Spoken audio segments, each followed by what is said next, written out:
নমস্কার বন্ধুরা, আপনাদের সকলকে জানাই আমার এই চ্যানেলে স্বাগত। ধরুন আপনাকে এবং আপনার কোনো এক বন্ধুকে দুটি ঘরে থাকতে দেওয়া হলো। একটি ঘর খুবই পরিষ্কার পরিচ্ছন্ন গোছানো এবং অন্য দিকের ঘরটি খুবই অগোছালো, একটি গোডাউন ঘরের মতো। এবার আপনাকে থাকতে দেওয়া হলো ওই গোডাউন ঘরের মতো অপরিষ্কার অপরিচ্ছন্ন অগোছালো ঘরটাতে, এবং আপনার একজন বন্ধুকে থাকতে দেওয়া হলো ওই পাশের পরিষ্কার পরিচ্ছন্ন ঘরটাতে। তবে এবার আপনি ভেবে বলুন যে যদি দুজনকে একই ধরনের একই কাজ দেওয়া হয়, তবে কি কাজে বেশি মনোযোগী হবে? নিঃসন্দেহে ওই ব্যক্তিটা যে ওই পরিষ্কার ঘরটাতে রয়েছে। কারণ আমাদের চারপাশের পরিবেশ হচ্ছে আমাদের মানসিক স্থিতির প্রতিফলন। আপনার চারপাশে যদি মানুষেরা নেশা করে, অপরিষ্কার অপরিচ্ছন্নভাবে থাকে, তবে আপনার ও কাজে মনোসংযোগ হবে না। আপনার মন সারাদিন চঞ্চল হয়ে থাকবে, কোনো কাজে আপনি মনোসংযোগ করতে পারবেন না।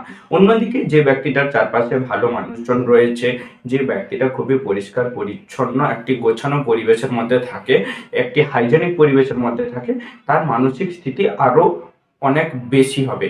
সে কাজে বেশি মনোসংযোগ করতে পারবে, সে কাজটাকে আরও বেশি প্রোডাক্টিভলি করতে পারবে।